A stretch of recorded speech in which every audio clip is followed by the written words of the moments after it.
ప్రస్తుతం మనతో మాట్లాడేందుకు ఆంధ్రప్రదేశ్ స్టేట్ ఐక్య కాపునాడు రాష్ట్ర అధ్యక్షులు బేతు రామ్మోహన్ గారు అయితే ఉన్నారు. గత కొంతకాలంగా ఆర్జీవీ వ్యాఖ్యలను అయితే రాష్ట్ర ప్రజలందరూ కూడా చేత్కరిస్తున్న పరిస్థితి అయితే కనిపిస్తుంది. అయితే ఎందుకు చేత్కరిస్తున్నారు, అతని మీద రామ్మోహన్ నాయుడు గారు ఎందుకు కంప్లైంట్ ఇవ్వడానికి వచ్చారు ఏంటనేది ఆయన అడిగి తెలుసుకునే ప్రయత్నం చేద్దాం. చెప్పండి రామ్మోహన్ గారు, ఎందుకు మీరు ఆర్జీవీ మీద కంప్లైంట్ అవ్వడానికి విజయవాడ పడమట పోలీస్ స్టేషన్ని పోలీసులు ఎందుకు ఆశ్రయించారండి, ఏం చెప్తారు?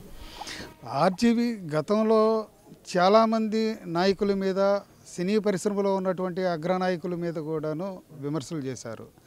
ముఖ్యంగా ఏంటంటే తెలుగు ప్రజల యొక్క మనోభావాలని కూడాను, ఆంధ్రప్రదేశ్లో ఉన్నటువంటి వాళ్ళ యొక్క మనోభావాలు దెబ్బతీసే విధంగా ఆయన మాట్లాడినటువంటి తీరు చాలా దారుణాతి దారుణం.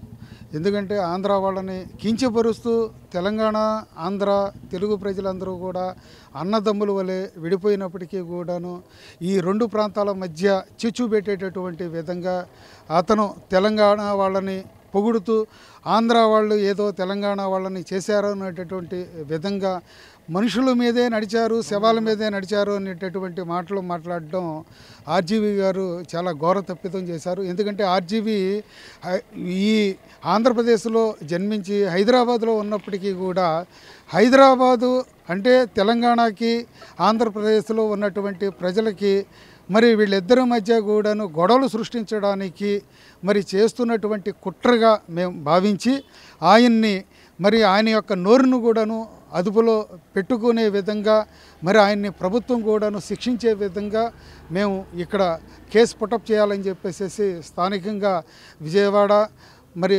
అదేవిధంగా పటమట పోలీస్ స్టేషన్లో పవన్ కుమార్ గారికి, సిఐ గారికి, అలాగే రాష్ట్ర ముఖ్యమంత్రి నారా చంద్రబాబు నాయుడు గారు, డిప్యూటీ సీఎం పవన్ కళ్యాణ్ గారు, అదేవిధంగా పోలీసు కమిషనర్ గారికి, విజయవాడ పోలీస్ కమిషనర్ గారికి, డీజీపీ గారికి, అలాగే హోమ్ మినిస్టర్ అనితమ్మ గారికి కూడాను అందరికీ కూడాను మేము ఈ రిపోర్ట్ కాపీ కూడాను మేము అందజేస్తున్నాం. అంటే ఎప్పుడో విమర్శించిన వ్యాఖ్యలను ఇప్పుడు పరిగణలో తీసుకొని ఈ రోజున మీరు కంప్లైంట్ ఇవ్వడానికి గల కారణాలు ఏంటంటే ఏం చెప్తారు?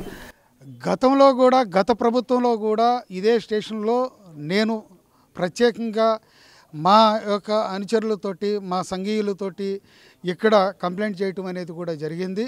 మరి అప్పుడు కంప్లైంట్ తీసుకొని కూడాను దాని మీద సరైనటువంటి స్పందన లేకపోవటం జరిగింది. ఈ రోజున ఉన్న కొందికి కూడాను ఆయన్ని ఇది ఆఖరి అవకాశం వదిలేద్దాం కదా, ఇంకా మార్పు వస్తుంది అని చెప్పేసి అనుకుంటే ఆయన పెట్టరేగిపోయి మరి వ్యక్తిగతంగానే కాకపోకుండా రాష్ట్ర ప్రజలను కూడాను ఆయన విభజించి తెలుగు వారిలో కూడాను విభేదాలను సృష్టించేటటువంటి విధంగా చేస్తున్నటువంటి తీరు మాత్రం మాకు చాలా బాధ కలిగింది.